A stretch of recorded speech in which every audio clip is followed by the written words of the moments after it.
Can I start over? All right. I know Courtney is not going to be here this evening. So, Larry's here. I saw Yeah, Larry. Larry's coming right now. Okay. There All right. So, we've got quorum. We'll have a roll call. Marjorie Austin. Here. Larry Tuna here. Will Goldsmith is here. Hanson here. Beth Justice. Here. Robbie Wilson here. It wasn't just your name. All right, having a quorum, we stand for the pledge of allegiance. Pledge allegiance to the flag of the United States of America and to the republic for which it stands, one nation, under God, indivisible, with liberty and justice for all.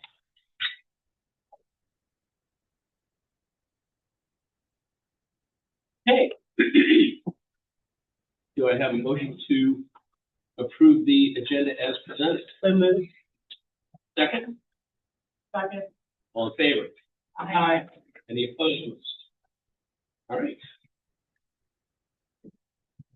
We have minutes presented for February 12th, 2026. I make a motion to approve as presented. Do I have a second on that? Second. Any discussion? All in favor? Aye. Any opposed? Okay. Reports. Mr. Costa.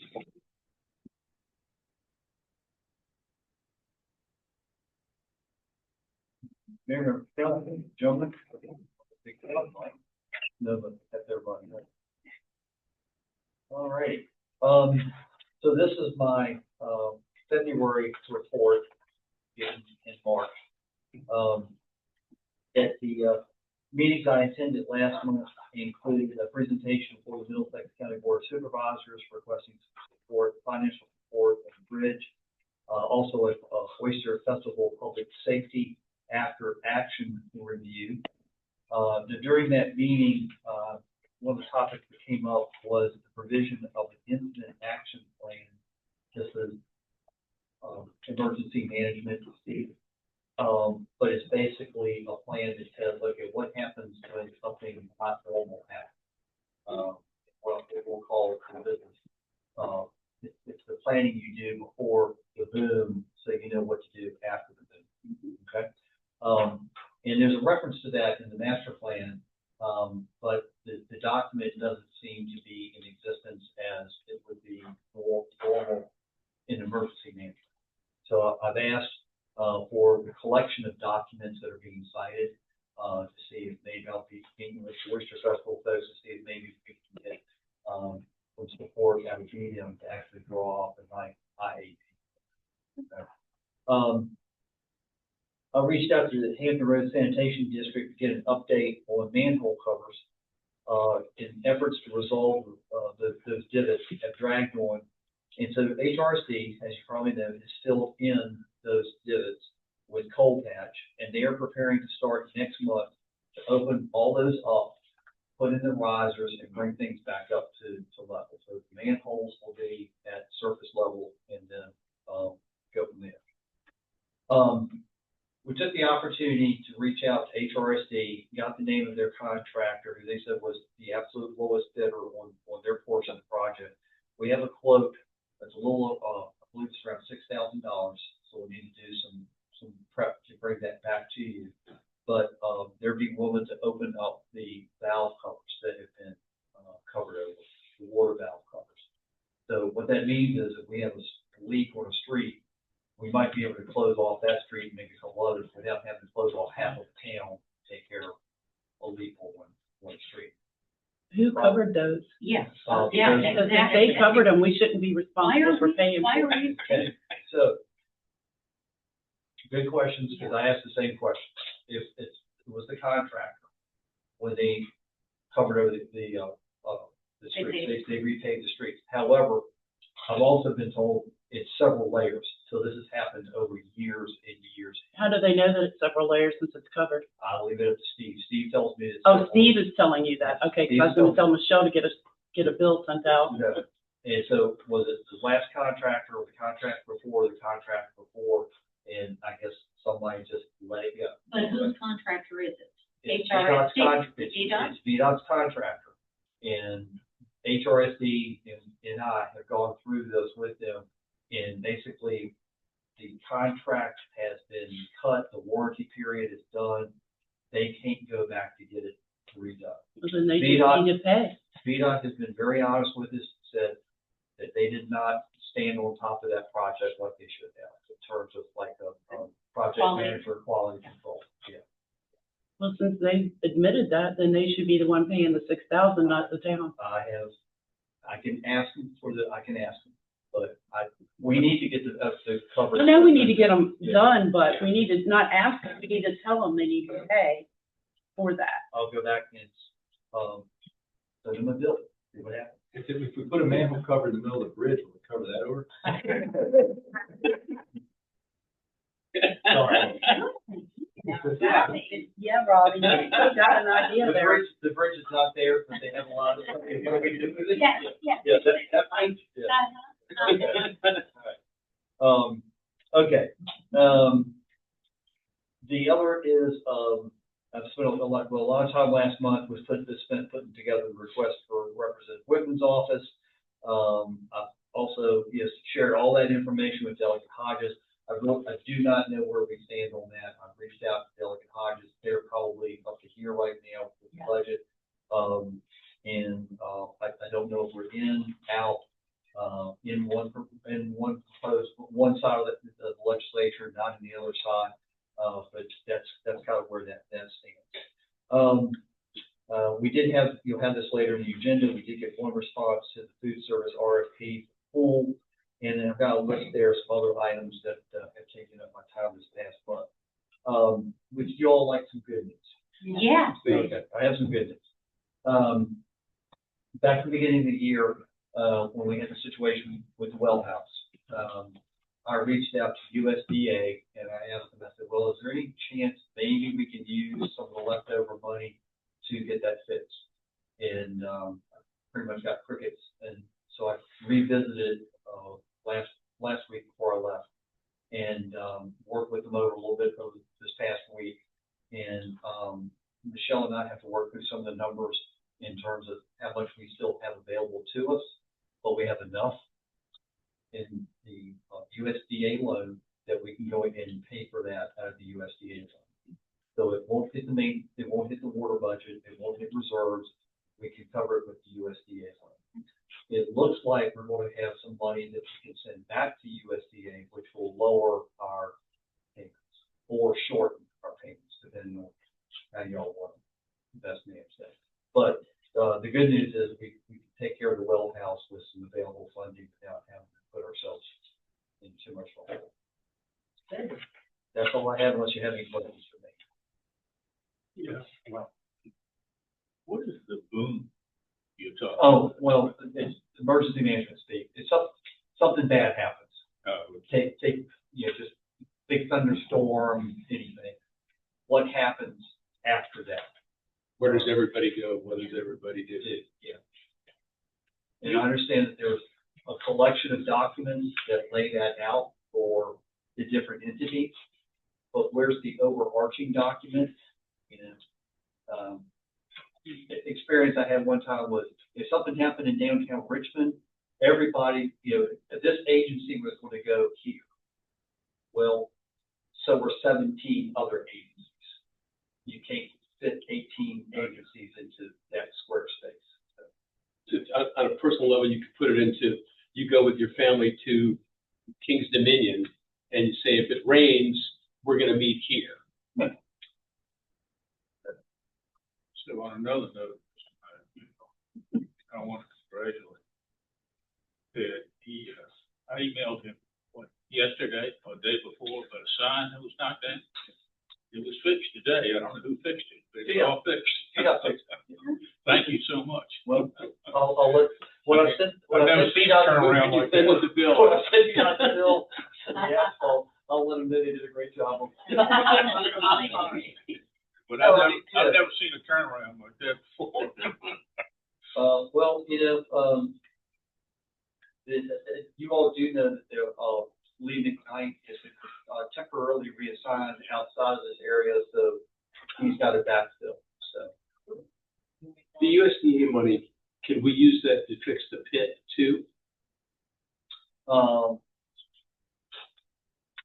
we'd have to do an assessment on the pit to see what needs to be done to attend to that, and we haven't even had it.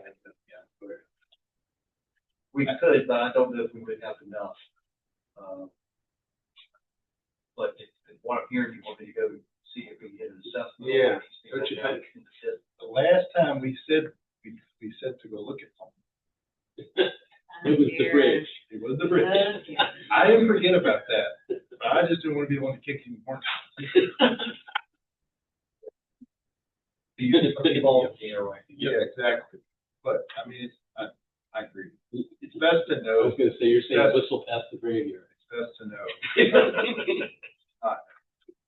Supposed to hold your breath as you pass the graveyard. Oh, I know something else. I asked you about the water rates. In the Sentinel, this article about the leak at the high school, which is I have not had a bad. chance. Well, I figured it out. Bad news for them. But I was curious as to what the difference in price would be if they were happened to be in town. It's about our water rate's about half of what they're paying. So I think it's Oh, yeah. Oh, yeah. ours is 8 or 9, something like that. So not that they're going to move to town, but if they had been here, they pay less. So I think as a town we need to start doing a little better job of PR. Definitely. You know, people don't understand what they get for their tax money. Right. Sounds like you could be the guy, the All PR guy. Put witty things on our Facebook page. All right. Michelle.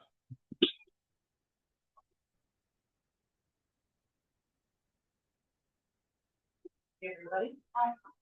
If you have the opportunity to review the treasurer's report that was within the packet.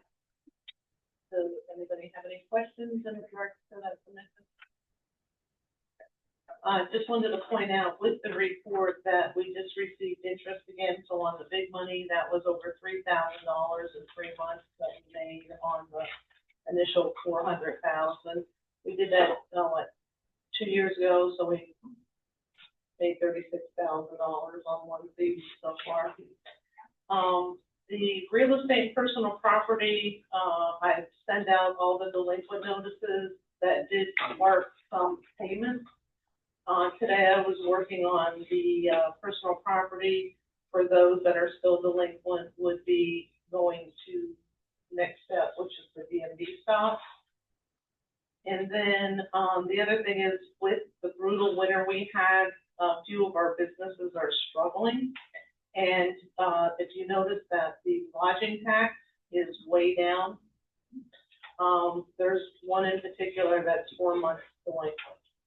So we're gonna, hopefully one of these times, you're gonna see a big jump, but that is because hopefully we collect what's already owed to us for prior months.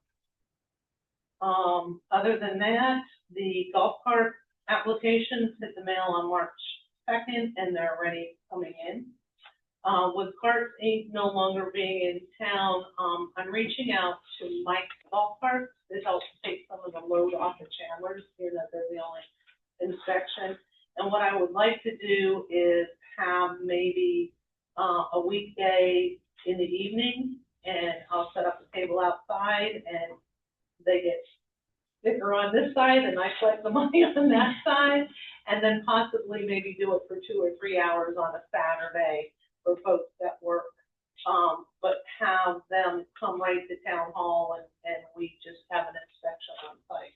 We've never done that in the past, but it's something I'm trying to figure out. It would be great. And I did not do it last year, but the 2 years prior, I did a little chart for y'all. So being that the taxes were produced, I was pleasantly surprised from what I was seeing. It's not in your packet. It's just something I just did. Okay. So in 2021, we had Urbanna at 60% as far as resident-owned property and 40% non-resident. This, for 2025, this is based on 444 tax bills. Any bill that was under $75, I took out of the equation because that's just a sliver of somebody's extra property. And the nonprofits, the town hall was taken out of these equations as well. So based on 444 properties being taxed more than $75, the Urbanna owned properties came in at 59%, which is 262 properties. 14%, which equals 3%, belong to owners living within Middlesex. And then there's 168 non-Middlesex owners, which then equals your 38% to give us a whole pie chart. But the ownership, we're still at 59. I thought, honestly, you know, from all the out of area addresses I see, I thought that number was going to be lower. I was afraid that it was flipping in the wrong direction. 2021, just as a reference going back, it was 60 and 40. We're at 59 and 38. Yeah. So we're kind of holding, which is a good thing. We did have some Airbnbs over the past year sell and no longer an Airbnb, and hopefully, you know, they were bought up by someone who's now actually living in versus being taken away. So that's all I have to report. So when you say, look, in Middlesex, people that are up on the, because I know there are people that live up on the hill, Red Hill and up Waverly and stuff, that also own properties in town. Are they counted as in town or out of town? They're counted as out of town. Okay. Out of Yeah, if we worked for Magic, it would all be in town. town. Now, if you know you need anything, I mean, we can drill it down as far as you need it drilled down. You know, Do we have less Airbnbs here now? we have a few less than in the past. Yeah, I know there's 2 on Rappahannock that are gone now. You're welcome. Because Anything else? Dolly's son bought, y'all remember Dolly? Yeah, her son bought Gary Lister's property. Okay. All right. If you have any questions after the fact, just No, let it me was Debbie's Thank you. property. I'm sorry, I got it mixed up. Yeah, everybody got. All right. Scary. Yeah. Ms. Brand.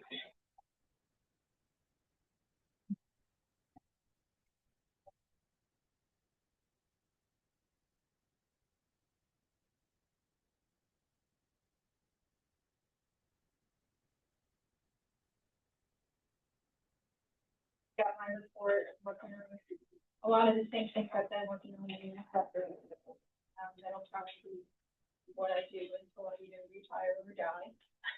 Because that's a huge project, but very worthwhile. Our town code, I've worked on getting everything that we need to send. Once you all approve it, then we can send it in, and then it'll be up to date. Then we have to not worry, but then we have to work on, changing it to bring some of the old stuff to where we want it to be now. And then I've been doing a lot of research. I've been working a lot on the marina, the historic district, and then a list of fees and changes that we need to make. The town administrator and I are going to meet with French Ryan to try to work out a folder structure and retention policy, and that will go a long way towards helping us with this record management policy. That's all I have. Anybody have any questions? No. Thank you. Thank you. You're in the wrong number.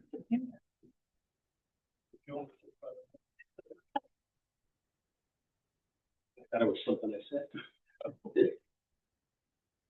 All right, finance, Robbie, you got anything? I currently, other than, well, I would be kind of waiting on the bridge to get some sort of numbers together, but budget season's coming, so Right. we need to set some meetings. I would like, I'm volunteering myself. I would think this year, once we get done with it, I'd like to at least put together a couple page PowerPoint presentation. They will understand. And I was looking at some of the other town websites and they had something, and once I saw it, realized that that's a big deal. You know, a couple of paragraphs go a long way to explaining what we're doing and how we're doing it. Excellent. I just plan myself up for that. With water, I think Ted sort of covered anything going on with the water, but Yeah, I think we do need to have a meeting, because it's been asked about, we haven't had a meeting in a while, so I'd like to call Yeah. a meeting. Set a date. Good. Yes. Budget. Do you have anything for special events? While we're, There's a pop-up happening the 7th, 15th, 17th Saturday. Then there's the Leprechaun stroll happening with the new hot dog guy. He's gonna be here. the new hot dog guy? Yeah, we have a guy who has an old-timey kind of cart that he's gonna be, dragon run dogs. He's gonna be there, and also, I believe he's gonna participate in the farmer's market. So, that's all I have, unless Beth has something. Okay, I was gonna say, Beth, you I'm working on the Fourth of July stuff.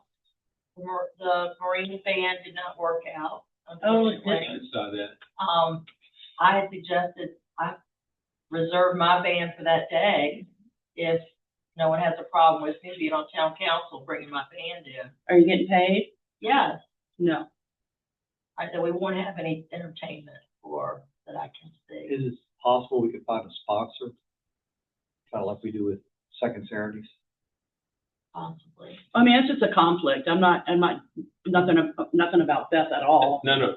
It's just a conflict. I'm just looking for another option. Yeah.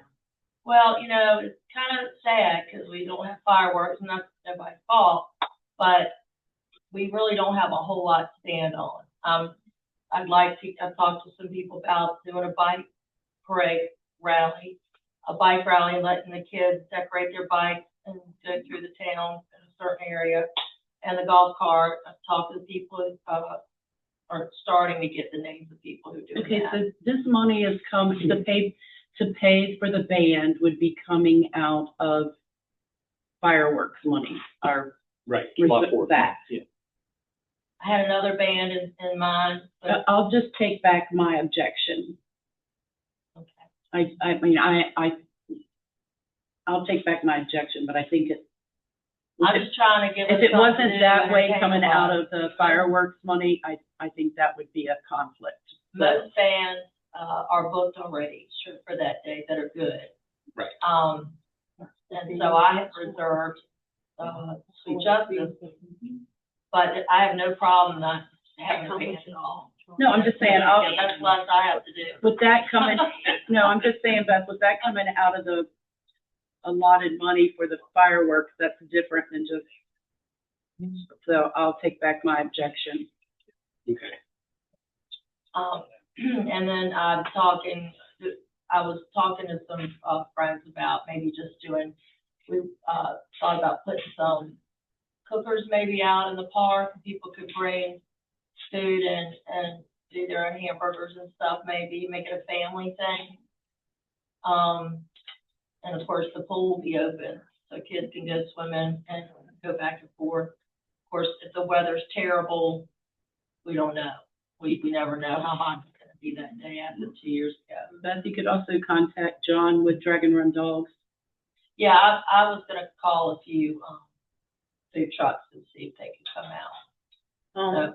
So, And ma'am? make sure they pay the meals tax. Yeah, I know, you're all, I'm saying every meeting, saying that. And Yeah. positive pieces too, though. Yeah. The question as the money person would be, Beth, if you want your band to play, you haven't said how much you would be charging. And I think that would need to be Yeah, out of of, course. yeah. But I haven't decided to hire the band yet, because I heard if I'm in it, it would be a good idea. So, just like Marjorie said. If we could find a sponsor to kind of serve as that buffer, Right. that would be the ideal. And on the pool, I have talked to the pool folks. They will extend hours. I mean, we can extend hours. But we may have to buy some solar powered lighting, Right, surprisingly, we talked about not for that. the pool, but for the deck. Right, They think the deck is more important. right, that they- hang it over. So Right, it put them on the looks- fence. It looks and- nice too that way. We talked about that. But that would be another activity, would be extended night hours for the third and the fourth at the Yeah. That would be nice. And I thought maybe we could do sparklers or something for the kids, out there in the park with got darts. I mean, that's not a Are they frightening legal? fireworks. Are they legal in Middlesex? Sparklers. I don't know. I think sparklers are, they can't leave the ground by over so many feet, so sparklers would be okay. So maybe we could buy some of those and hand them out to the kids. And then the other thing, which is silly and small, was they about doing a pie contest. And Mary Beth Hughes at Montague Kitchen said, I'm talking to her about having that there. So it's in air conditioning. It's a big commercial kitchen with a big table laid out. And that would also bring in some business for Urbana, trading, you know, because people would be coming in there to do the pies and they might go over there and buy some of their stuff. So. Are you talking about making pies or pie eating contest? No, having a pie contest where people are making. Oh, okay. Making their best pie. And Ted already said he wants to be a judge, so.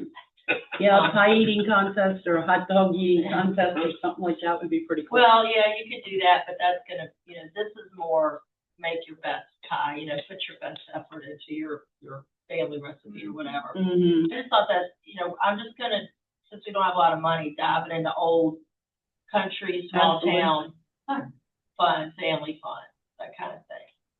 How about a pie throwing contest? Hi, Andrea.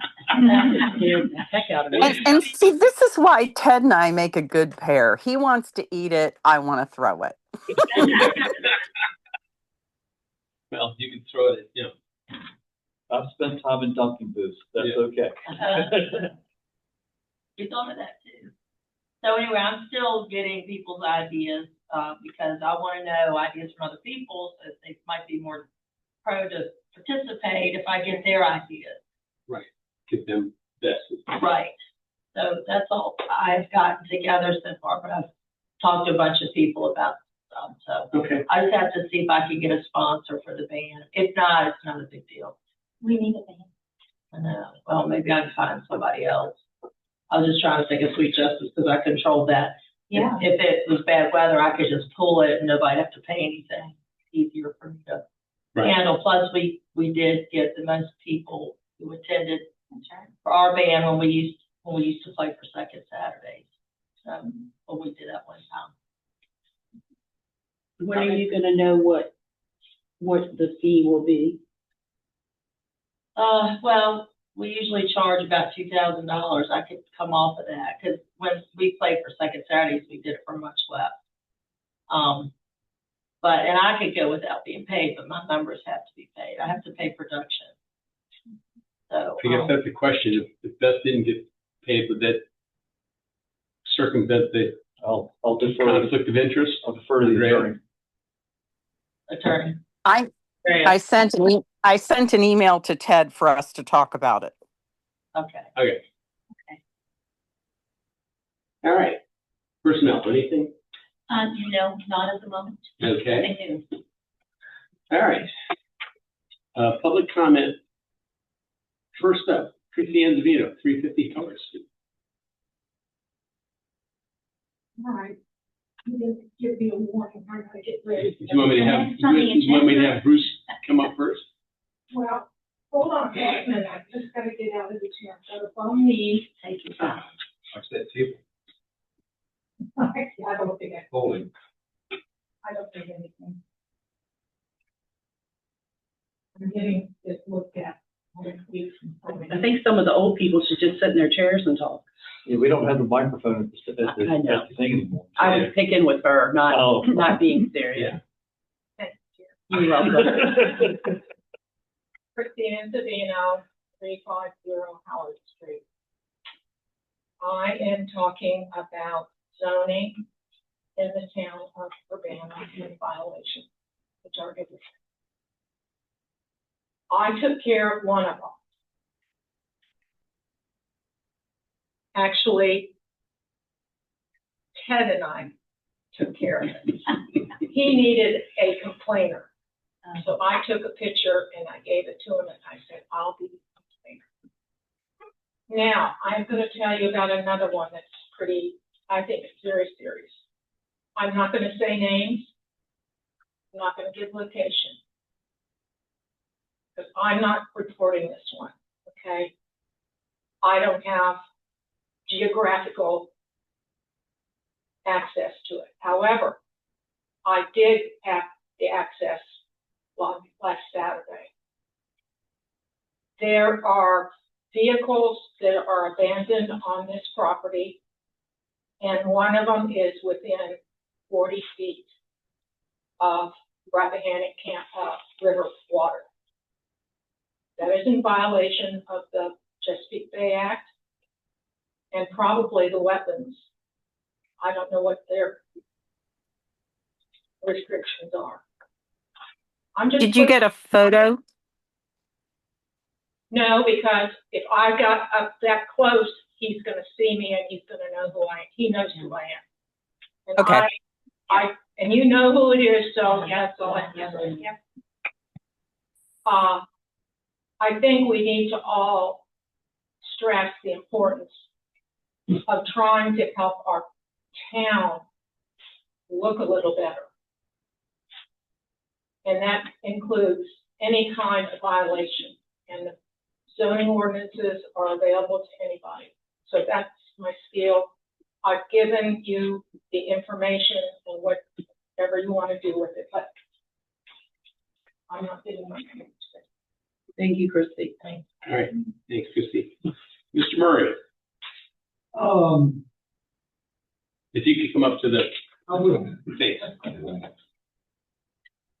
If we made Christie do it, we're gonna make you do it. That's right. I don't want to sit down. Yeah. Bruce Murray, 150 Marston Ave.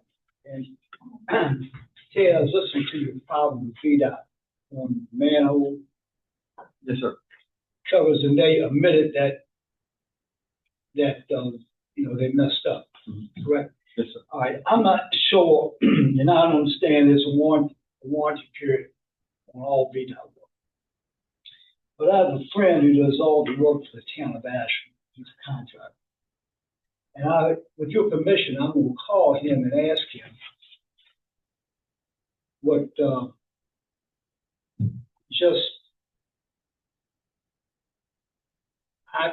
road belongs to them. So they are responsible for it. So you may have to take it up the ladder a little bit, but if you don't mind me calling him and asking him, has he seen this before and what necessary steps can be taken to make VDOT come to the table.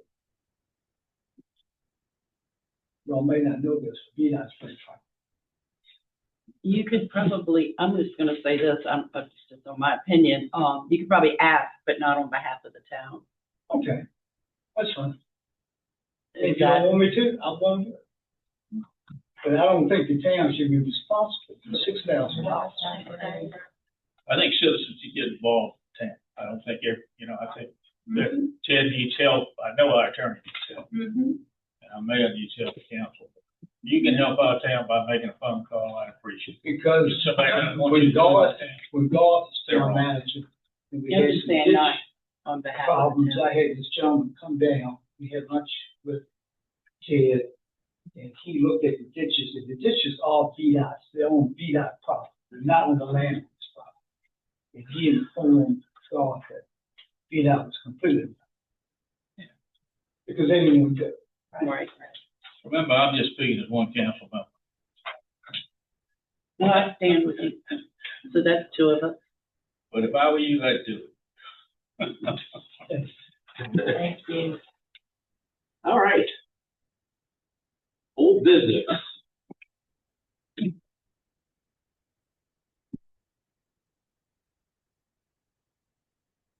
Just got back from a week of baseball. I'm going to give you a change up. So this has to do with the adoption of new code for the town of Urbanna. Your background is that you undertook a recodification project, Civic Plus Community Code, in 2017. And because of staffing changes, the project was dormant until 21 and was completed last year. You were sent a full set of the changes that were made. Now, these weren't so much changes as they were just putting it in where it was supposed to be. It was reflecting of actions you all had already taken, renumbering, getting some heading section changes. You can see kind of the list that was there. There was no actual wording changes to any of the codes. If you adopted, that the sky is blue, it's not going to be, you're not going to see where the sky's yellow. Okay. Once we have that, there is no fiscal impact because you've already paid for it. This is trying to just finalize work that's already been done. But we are ready to proceed this evening. So there's your change up. I'd like to alter the sample motion to read, I move to direct staff to proceed to public hearing on ordinance 01/2026.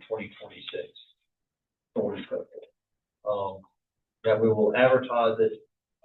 Again, there's no content change, it's numbering and just bringing it up to date. Now, the next step in this process, I want to get ahead of myself a little bit. The next step in this process is this only carries you to a certain date and time. Clerk, myself, and the town attorney need to go in and then work in the stuff that's been done since the contract was let out to the effect. So, staff recommendation and requested action by council is simply to direct the staff to proceed to public hearing on this work done today. So You haven't taken any questions? Well, question, so I guess it's slightly off topic, but not really. How did it get stalled so badly? Was it just staff, no one took it off? Well, I think I believe it started with Ms. Gailey, and then you had Mark come in, and then the interim, defined there, and then me, and then just trying to get up to speed on where it was. The former clerk was the one who said, "Hey, this has been sitting here. I mean, we paid for it." So You're making it sound easy. I know nothing's ever easy. this part should be easy. Okay. And the next part will be a little bit more complicated because Then you're actually updating the content of the codes. for what This is more of a for what formatting. wasn't done by Communicode. So Communicode, was engaged and is like, okay, here are all the changes we need updated here. While we're waiting for Communicode, while we're moving on with all these other things, other changes have taken place. So this will get with a formal action after a public hearing. This will get you this far. Then we have to work in the stuff that's happened since. Again, these are all decisions you all have made. Right. It just needs to be codified.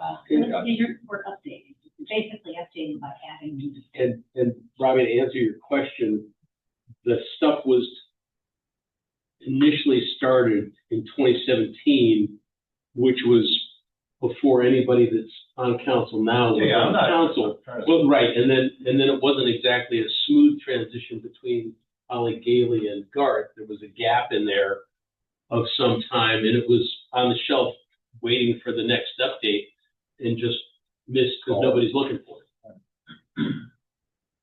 You have a motion. Yes, can I, She made it already. made it already? Yeah, you may- And then All right. we have You have a the motion. discussion.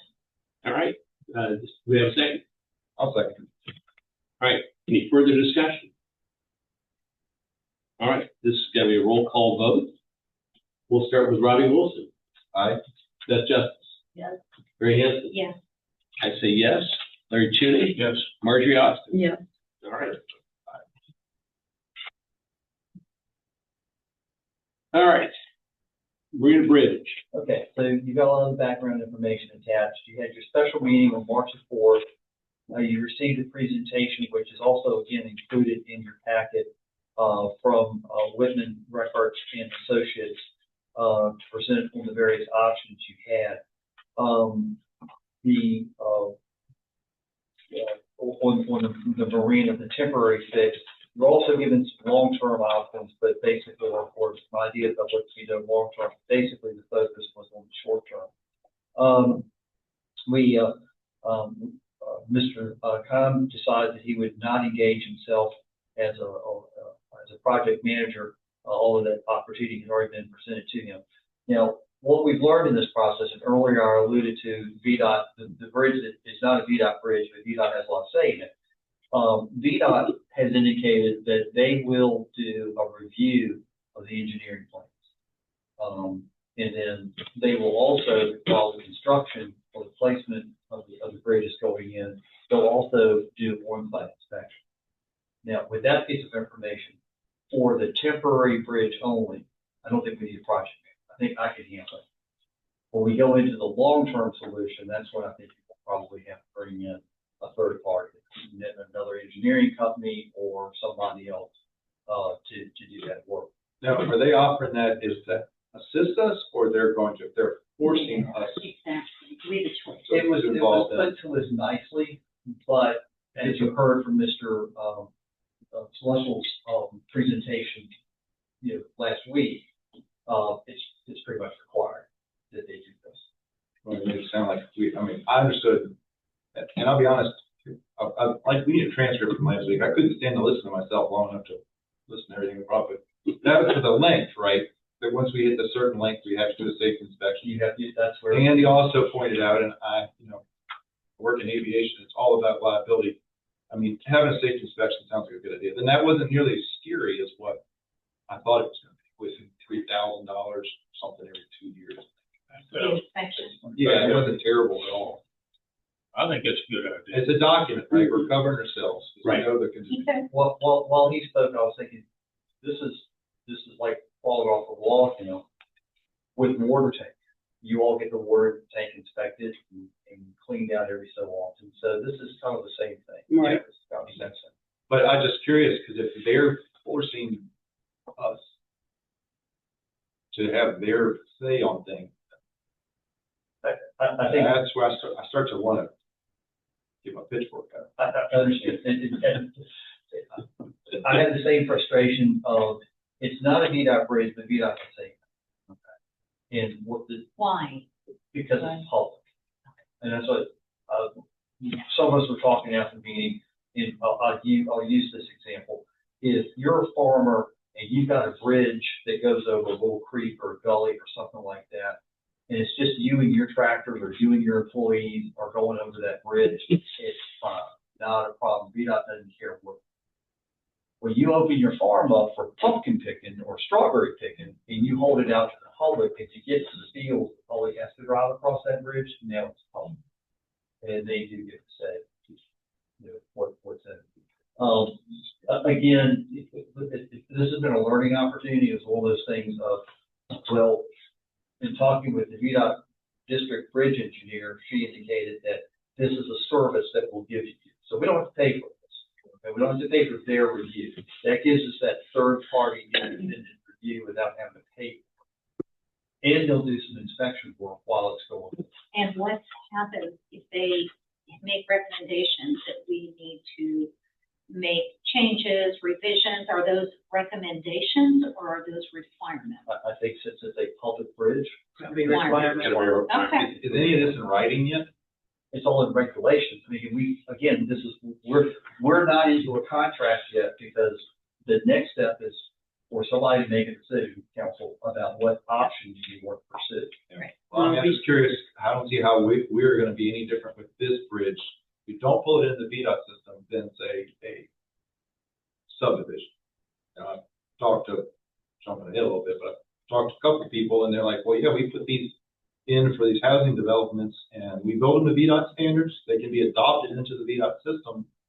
It's a private bridge, and I don't see how our bridge construction would be any different than that. Is it a private, and again, is it a private subdivision? Is it a gated community? Yeah, from what I understood, it's privately owned road in a private subdivision, but built to a standard that they could then pull that road into the system once the housing development got done. Now, that's their long-term plan. That's the long-term plan, is to bring the road into. Right, because they don't want us to pay for it long-term. Right. So I'm just curious. I guess it's starting to me feel like we're starting to get into attorney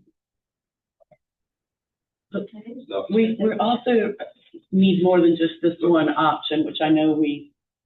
But maybe they're just being friendly and we're getting defensive. And I can understand that.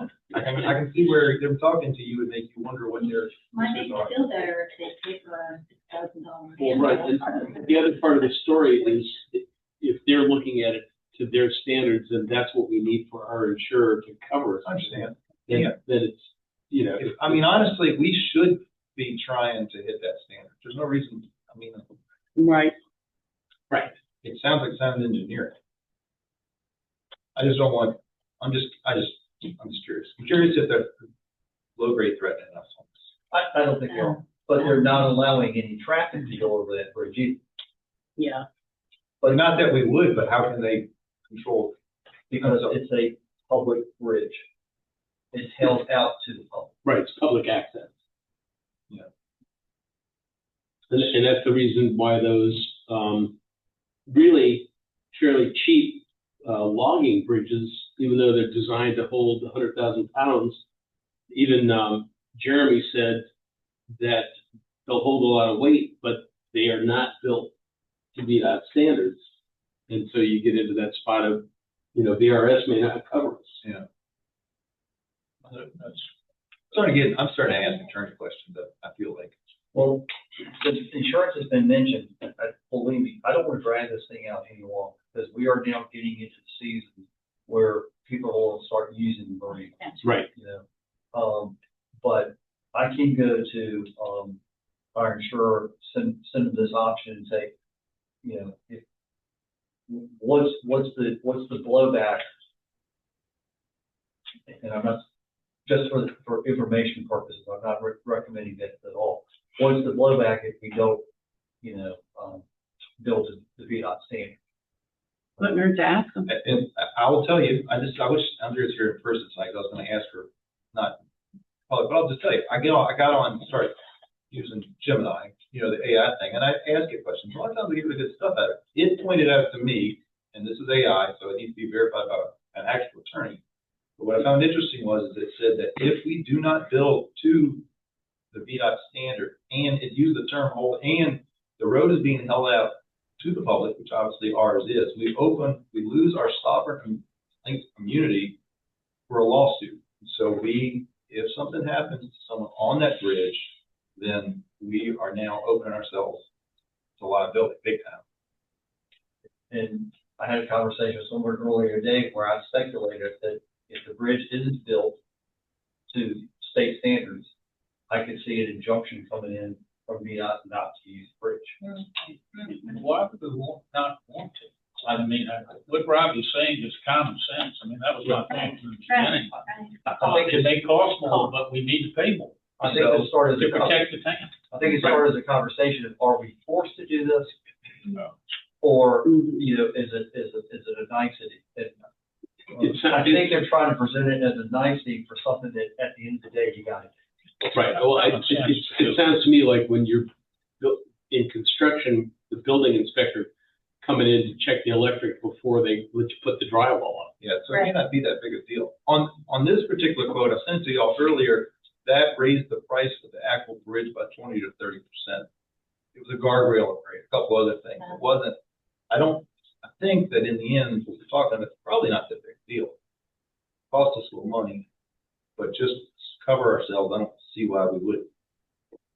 I don't think we really have a choice. That's where I'm at. I don't think Yeah, that's I don't think we have a choice. I think your choice path now is which of the options that were laid out to you is something that you all want to do. And I can take that back to Jeremy Slushel with the engineering firm and say, okay, now with Andrea, we can develop a contract that says this is what you're going to do for us. You're going to build option 1, option 2. I would need to know, like, what is the difference between a bridge built to VDOT standards and a bridge not built to VDOT standards to really give an educated opinion about liability, which is of course going to depend on what the council decides to select. For my handbook, for my information, they have a handbook on their bridge standards. That's what it was implying. It's built to specs in the handbook. Well, he referenced the ASHTO, which is the That's an engineering spec. It's an engineering. But the VDOT has a separate set of specs above that. That's the national, and then they have the option to hire, which we VDOT does. They do. Right. Well, isn't there more conversation happening about a bridge instead of jumping into this one from the engineering group? But you've got something. Yeah, well, I think I drove Ted off the subject a little bit, but to his point, I mean, if we do have a liability here, but I did, I talked to another engineering company, talked to a local contractor who I knew wasn't an engineer, and he referred me to this guy. He came and looked at it and called me back after about, well, he called me a week later and said, hey, I'm working on it. And he called me back a week later and said, I've gotten quotes. What I'm proposing for you all is basically, it's in the PDF essentially, but it's consultation engineering services. So the idea would be that we would, in this case, I feel like we form a committee, a bridge committee, then he would help guide us through the process of the different sub-engineering we need, like environmental, geotechnical, those sort of things, utilities, and consult it so that in the end, we would do the engineering more or less in-house, but we're not the engineers. We're just kind of GCing the project. You're talking about a committee that's basically a project Basically we do the engineering in-house, and the advantage to that is to save a ton of money, and we'll be in control of our project. At the end, the idea is that we'll end up with the engineering reports that we need and a plan, so then we can go out and contract out the actual construction. His idea is that we buy a prefab bridge, then have after the foundation is done, the foundation is the wild card on price, because it all depends on our soil structure. Then we would contract out the foundation work and then get the bridge brought in and installed by a contractor ourselves. That quote I sent you, it's a little bit of an estimate, but it's a little bit under $100,000 for the engineering. That's 10% of the $1 million that the last firm did. A lot more work for us, but I think it's worth looking into. I told him the concerns after my ChatGPT talk about liability, and he was the one that told me about the subdivisions that they have done, and that that's not abnormal to want to build to VDOT spec. So the quote for the bridge was a VDOT spec actual bridge. So he actually does, his firm does the work. His firm, in this case, is going to help guide us through the process of doing it. We'll contract out this stuff in the open. I printed it out. There's a flow chart that explains it way better than I can, because it's a little bit confusing. And also, it's almost something like architectural services. It basically is. We're hiring an engineering consultant to help us do the engineering. None of us are that works bridge.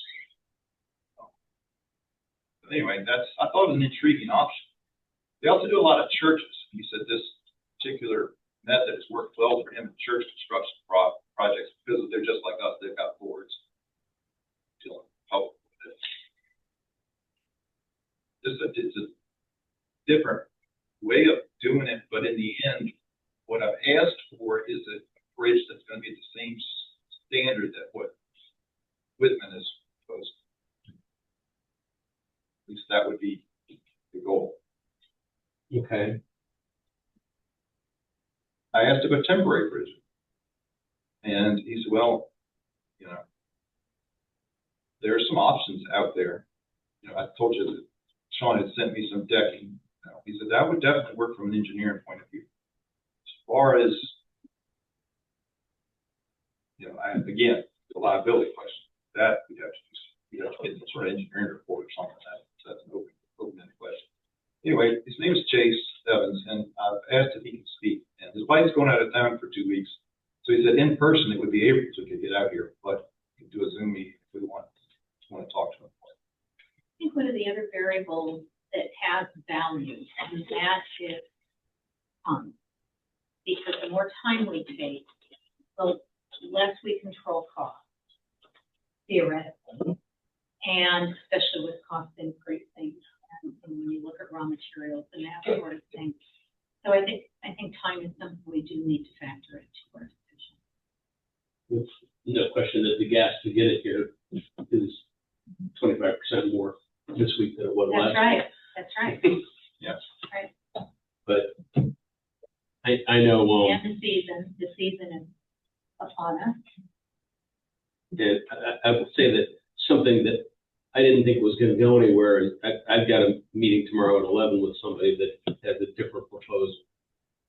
And I know we need to use Ted's term, it's, you know, paralysis by analysis causing paralysis, or however you said it, that I don't wanna drag this out too much farther. I don't either. I agree. We don't need to sit on this forever, but this money and this commitment on this contract are very long term.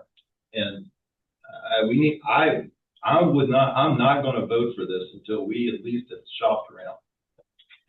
Okay, so you're recommending we push this off at least till the next meeting? I do. I meet with these people tomorrow and I think see what they've got.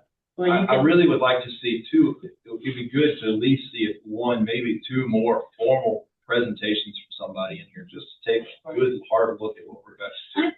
My This bridge- understanding that what we have before us as old business today, in terms of considering a cast in place option, was not 4.4 million, but was something else. It's like So- $300,000-$400,000. Yeah. and so- $300,000 to $450,000. And, yeah, right. Right. But Right. the problem, that is not quite half of what this gentleman's indicated that he thinks that the new bridge would be. He said the last one they did was pre-COVID and it was a little bit over $1 million. So he's estimating with inflation, the whole project could be done anywhere between 1.2 to 1.6. But he's not proposing a final one number. So we would, you know, that price is an estimate. And it really depends on our And that obviously changes based on our foundation. on the Right, foundation. right. And that's my Problem is, right, we gotta go 60, 80, 100 feet, whatever he said for the filing Right. to well, that stabilize. 4.4 million's not a guarantee either. No.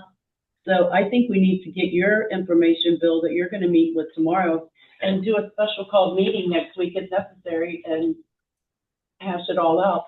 Could we call a special meeting for this purpose if we have all the data? We had one You did last week. Yeah.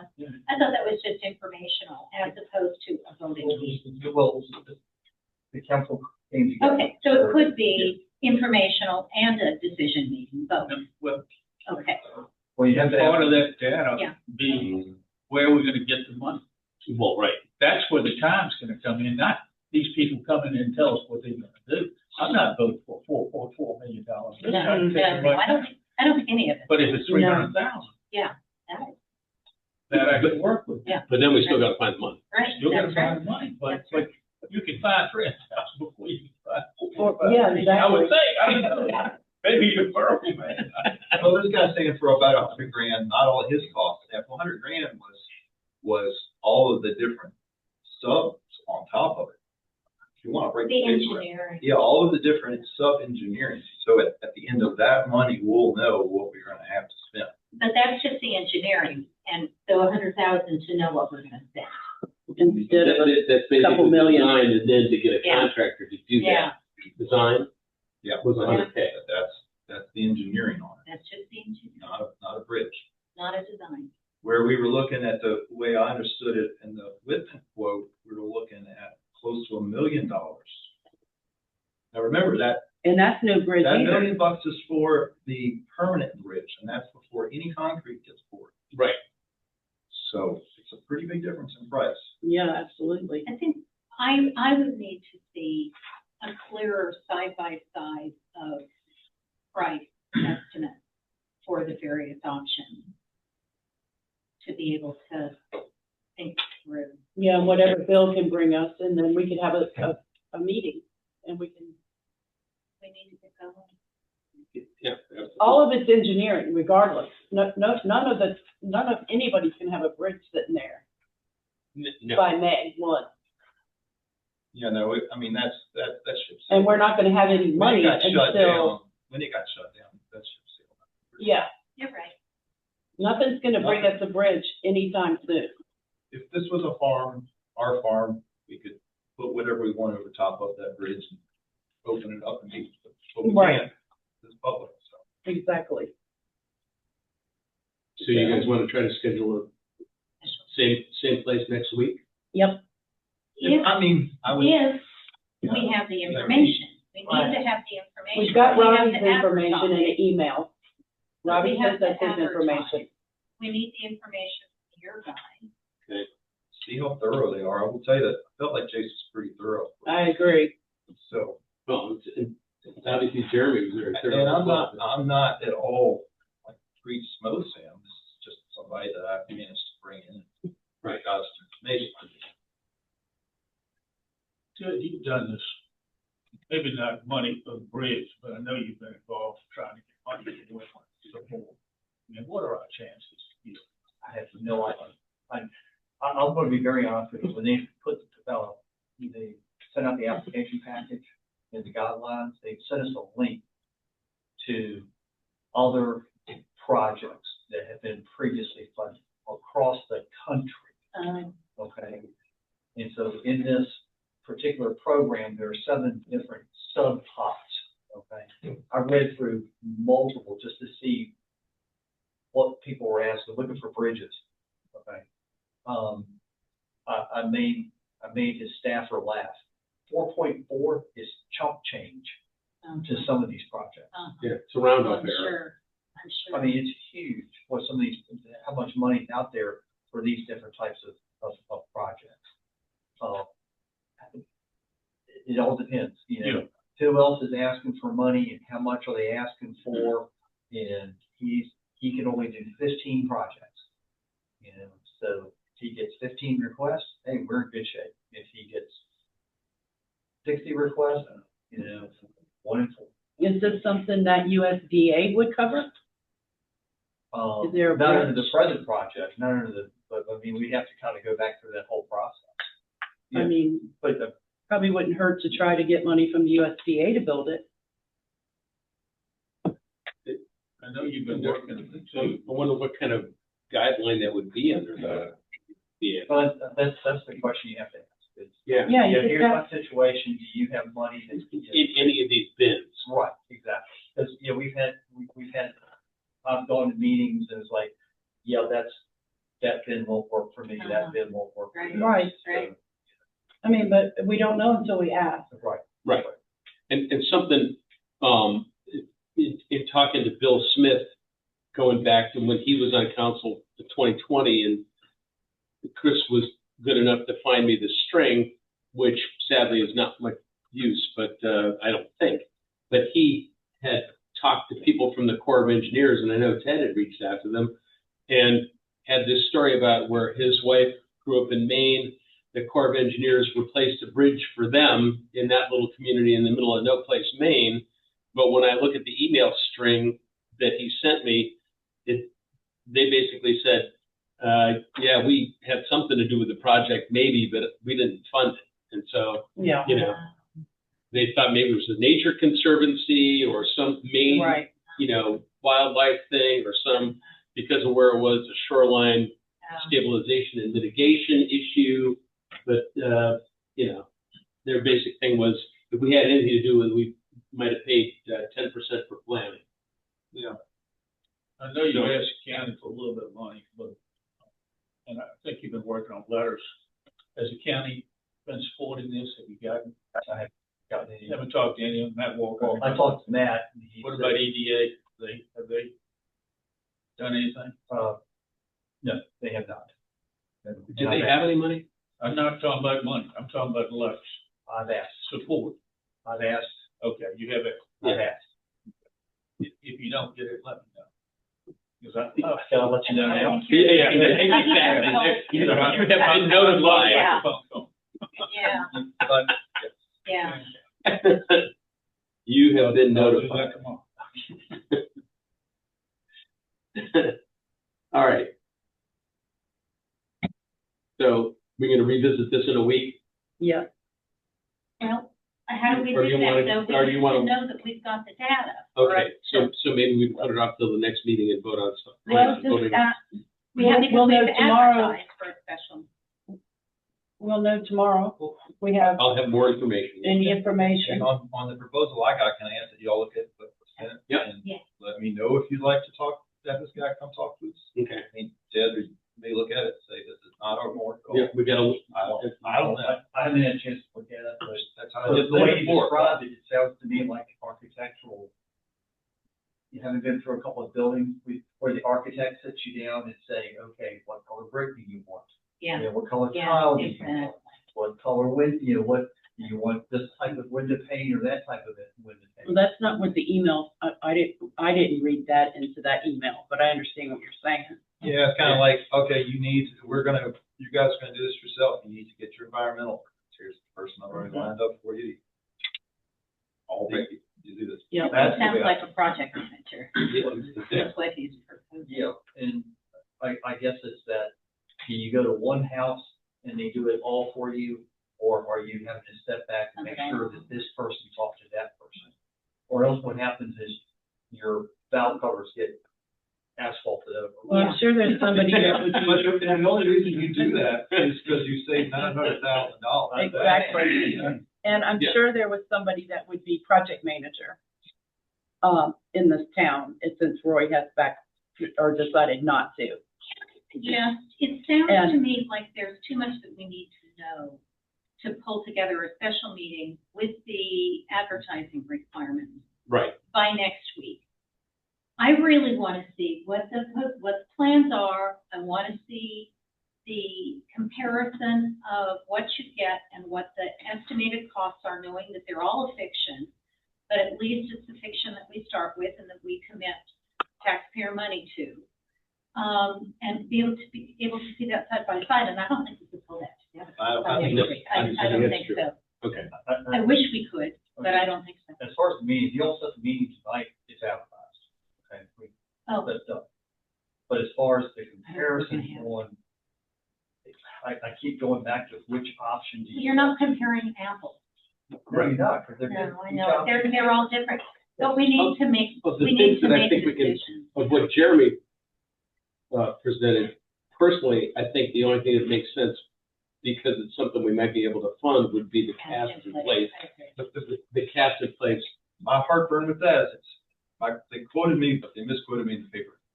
Oh. We're building, I said it, it's true, we're building a $500,000 bridge, not quite a $500,000 bridge, on top of an existing failing bridge and foundation. Right. So if we build the temporary bridge, it should last 7 to 10 years. When I heard that, I was like, wow, well, that's a no-brainer, let's do it. Then it occurred to me, it's sitting on top of our current bridge, and mainly it's not the bridge, it's the foundation. If that thing underwashes, which it is now, then we're gonna lose our $400,000 7-year bridge. Right. And Before the 7 years is up, we don't have any money.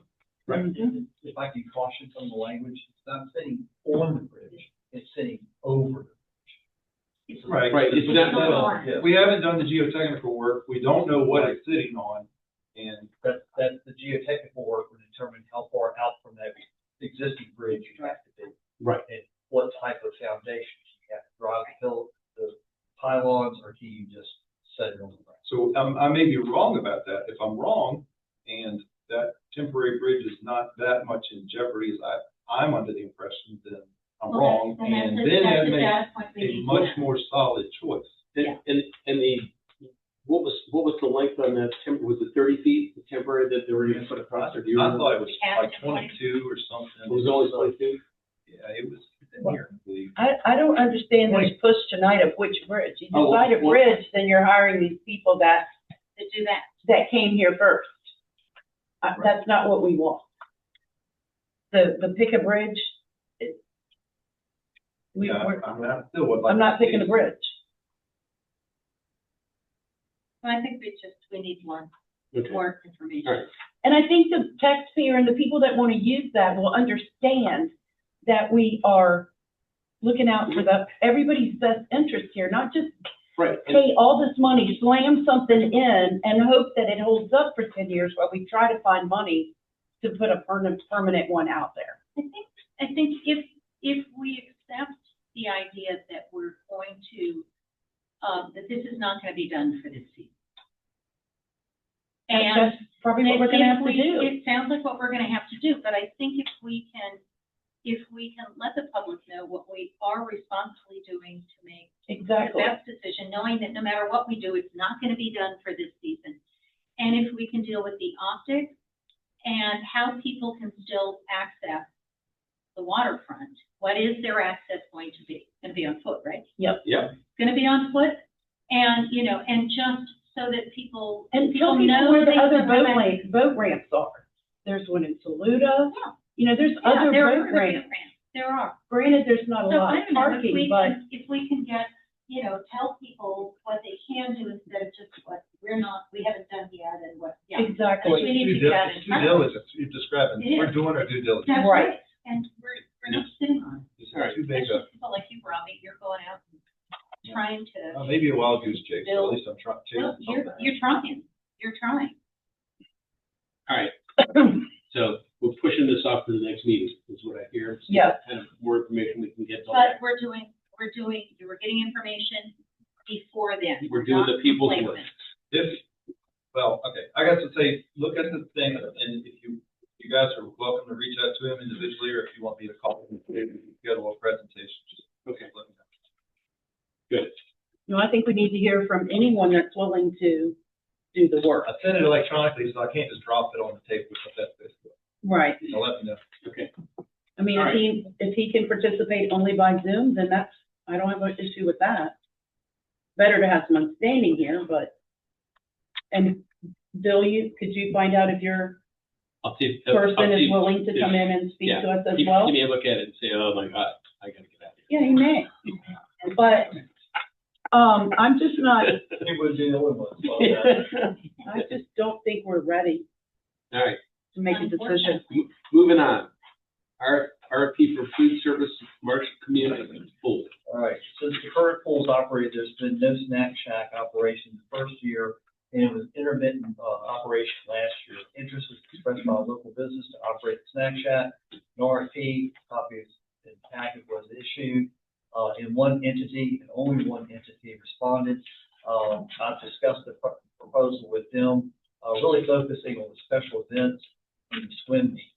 You can see the special events that we've had in the past have been, the summer reading program, kickoff, where we give 1 day of free, pool access. The Kiwanis come in, they do snow cones.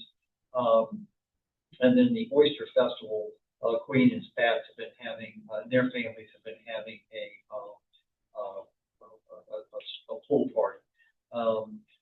There's really no food other than the snow cones associated with the first one. They're fine with that.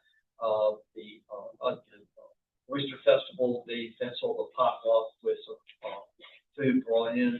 They said they're fine. They'll be happy to shut down. It's going to be a private event. They are aware that we could be going extended hours, July 3, July 4.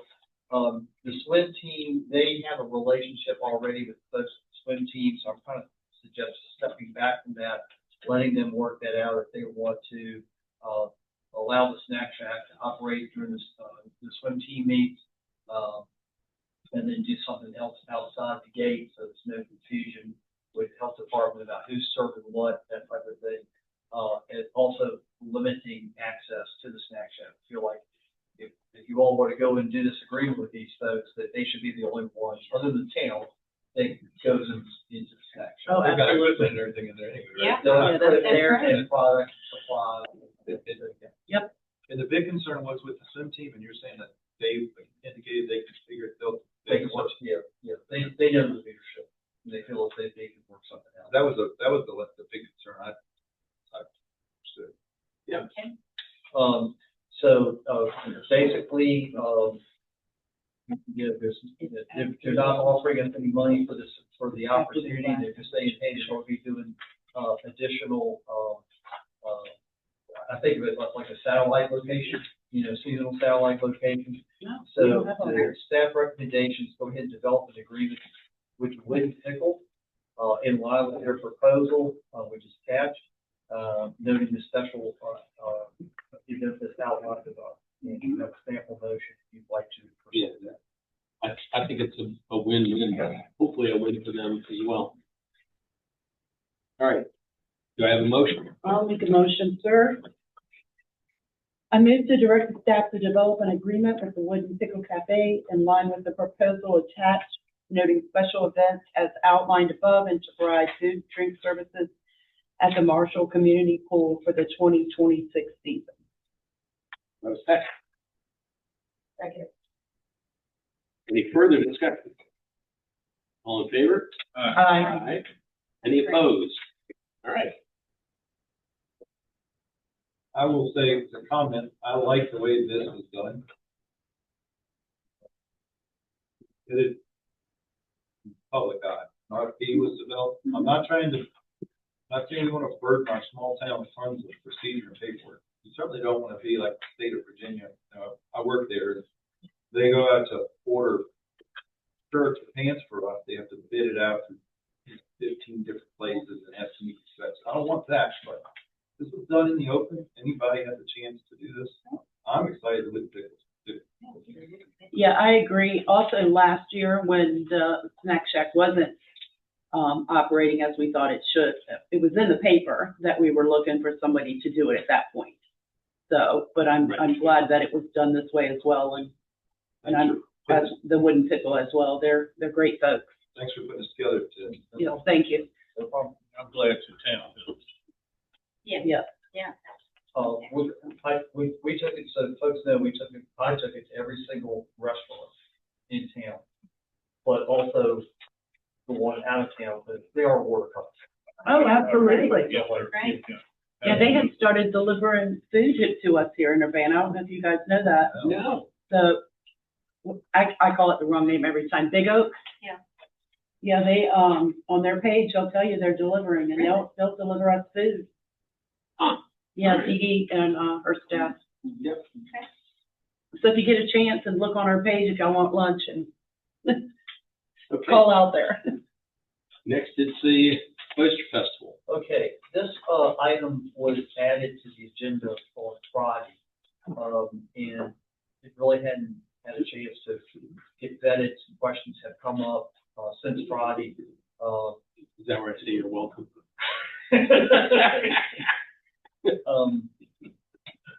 Sure, go right ahead.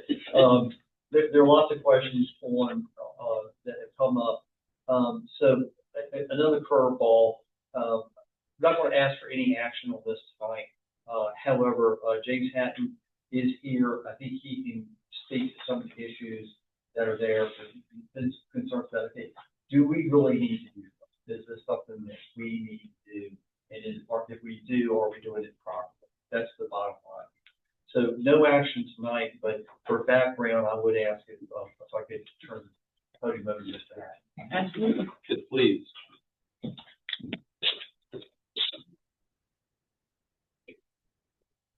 Welcome, sir. Thanks for sitting through the rest of this. No problem. James Hatton, I'm chairman of the Urbanna Oyster Festival. I've been a part of the festival for 17 years. So thank you for your time tonight. So in our last meeting, we talked about costs.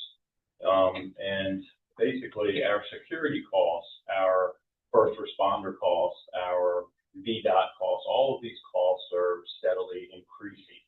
We have not increased our vendor fees since 2008, okay? And we're the only festival within the state of Virginia of this caliber and size that has not increased fees. So I'm standing before you tonight saying that I propose that we increase our fees by $50. So From what to what?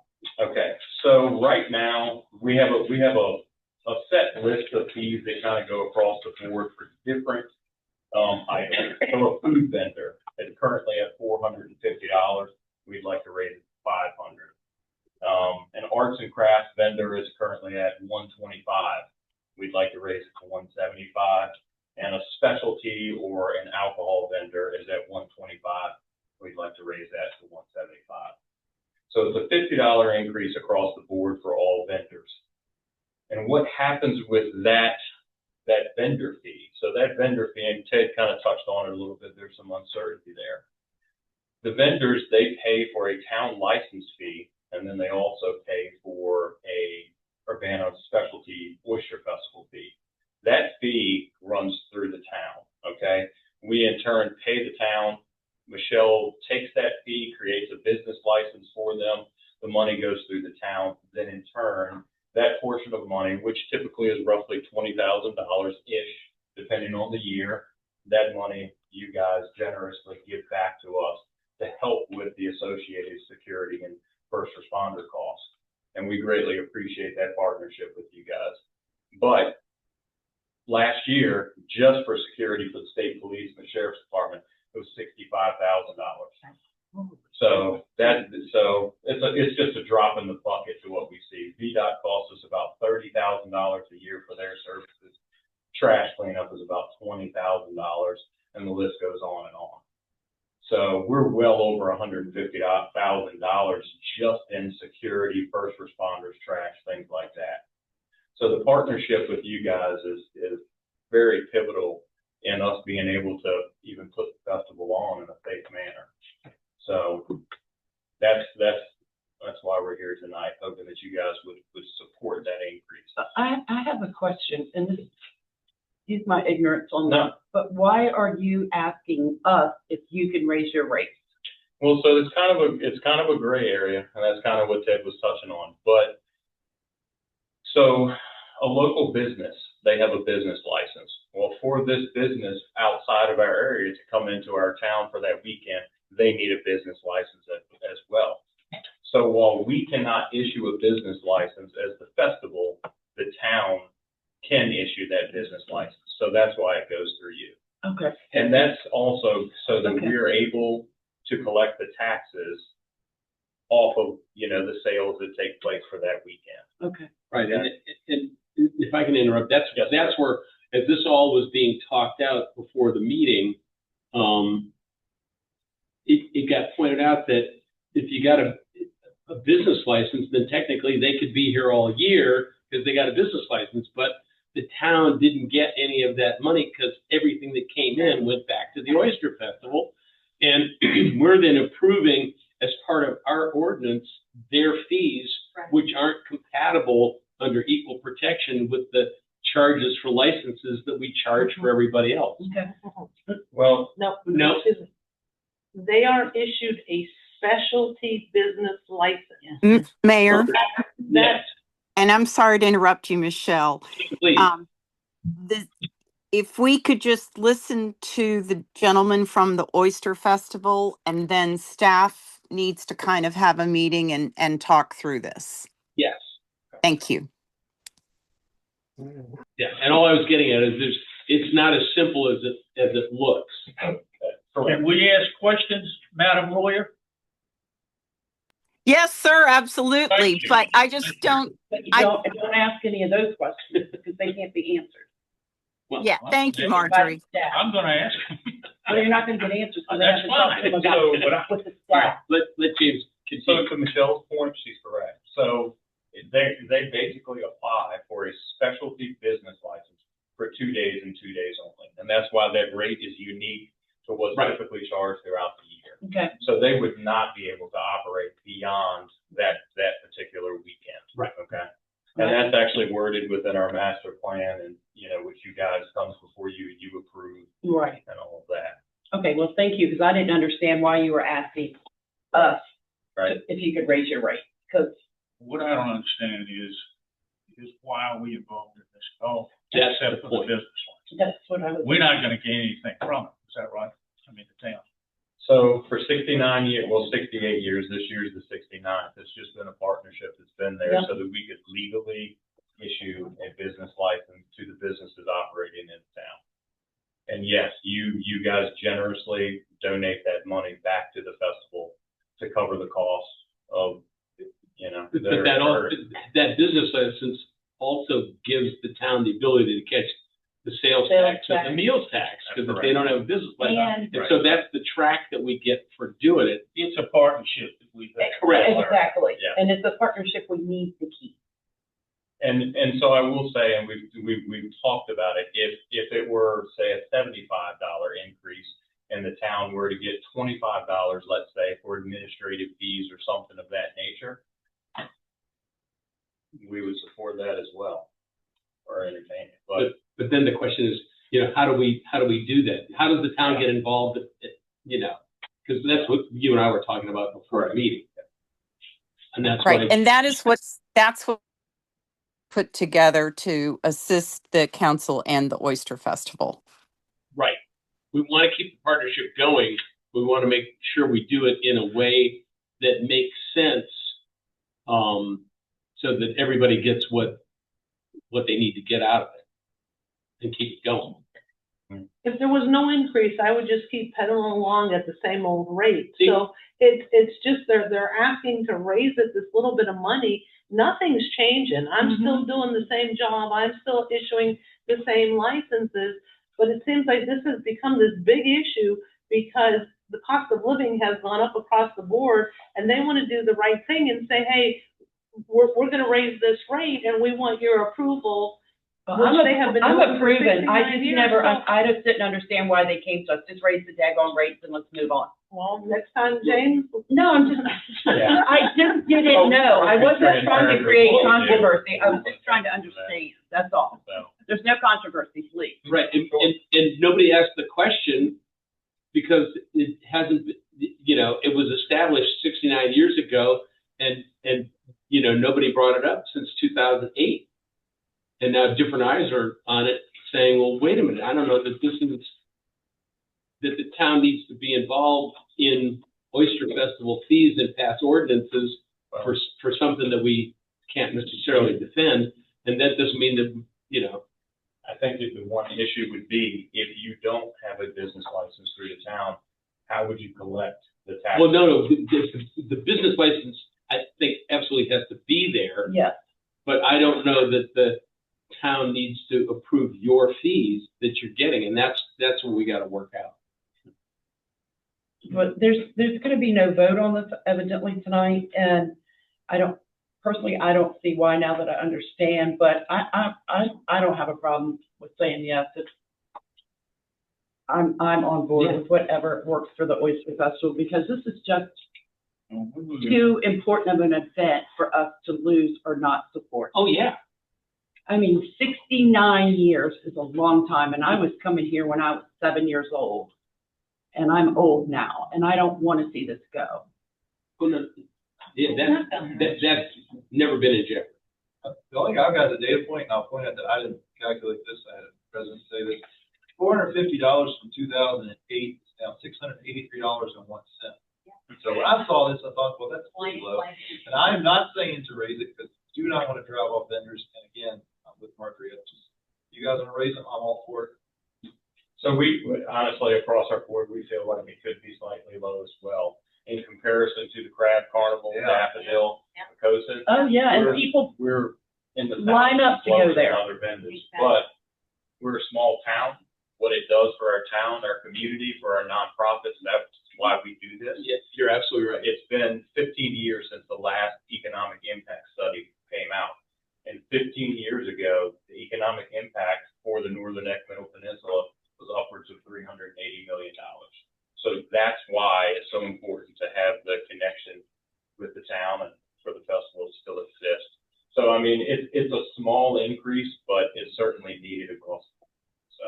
Well, I do second Saturday, and a lot of people want it to continue till October, so they don't miss a month before Oyster Festival. Yeah. So, but we can't do that, but. Because if it's our fee, which is what we would be approving, it needs to be advertised, and I shouldn't speak to that, because we'll get into the legalese. I'll let Ted explain it better. Well, I'm going to explain. I'm just going to give you a different way to look at it. Okay. All right. I want to ask Christine to send each of you all the master plan from the last Oyster Festival. I think you need to refresh on that. Then I'm also going to send you all that section of the code that talks about special events. Because I kind of see this as two pots. And maybe I'm wrong, but I see it as two pots. Run of the mill every day, somebody gets a business license and they pay their lodging tax if that's the case, or they pay their meals tax if that's the case, but there's a business license. Okay, that's a pot. And there's some sub pots underneath of that. This to me is a separate pot. It's a special events pot, and all these other fees are coming in there. Somehow or another, there seems to be some crossing over between the pots that I don't think we need to have. I just, Right. Once you all have said to the Oyster Festival, okay, you're good to operate your pot, and every year they bring you in a master plan. You're good to operate within your pot. they can set whatever fee they want to set. Exactly. Yeah, That's that's why I asked. I'm not sure how it's gotten commingled like that. Right, and that's exactly my point, is the town doesn't need to get involved in your fees. That's what But I'm we saying. do need to have some track of who the vendors are so that we can collect the sales tax and meals tax.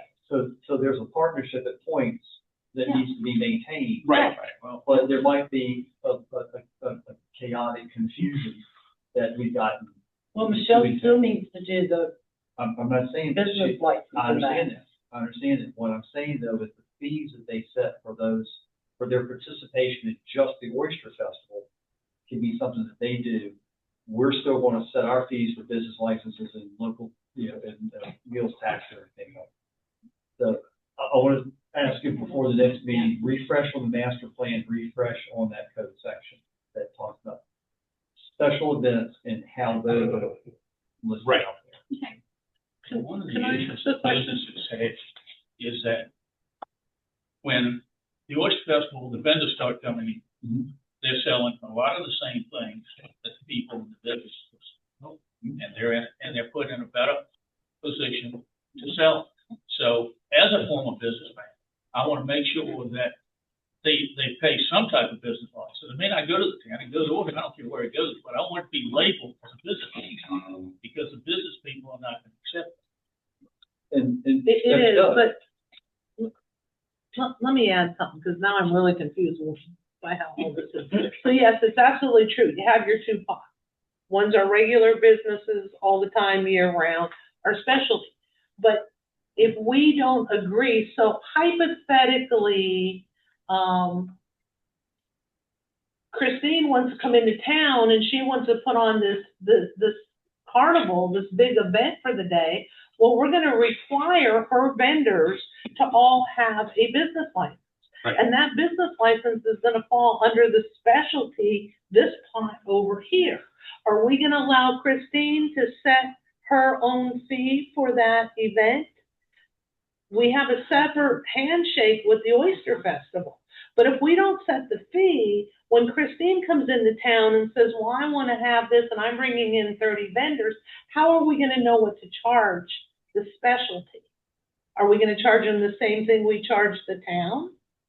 Or are we going to charge them whatever handshake agreement we come up with Christine? You're adding another layer. I'm adding another layer. Yeah. And it's going to need to be done by ordinance, any fee that we set. if Which we have would- to set a fee. Yes. So again, if this was not intended for any action or necessarily discussion, tonight, it was really, just to hear from the gentleman from the Oyster Festival and I threw it in because I knew that they're on a time crunch and we need to start talking about it. If it actually becomes our ordinance, then we have to advertise it and have a public hearing as an ordinance for us to do it right. And that's where it's like, well, wait a minute, we haven't been doing that. And it didn't have to be done or it didn't have to be addressed because it didn't change since 2008. So back in 2008, nobody was looking at it from that perspective of us actually having to have a public hearing. And that's also, I think, the last thing the Oyster Festival wants to do is get into a spot where every time they want to do a fee thing, then they got to know far enough in advance that we can hold public hearings and get the thing done that way, right? That's one place where you guys should be. The Oyster Festival can set its own fees. Right. Exactly. Yeah. Okay, I think, again, this wasn't right for tonight, so no action. Well, I think it was right for tonight in that we needed to to hear broach the this up. information, yeah, but as far as action. Thank you. Thank All you. right, thanks. All right. So moving on. Okay. Any public comment? No public here. No public comment left. And any other announcements? Looks ourselves. Motion to adjourn. Okay. All in favor? Aye. Thanks, James. Hey, thank you. Thank you, Jay.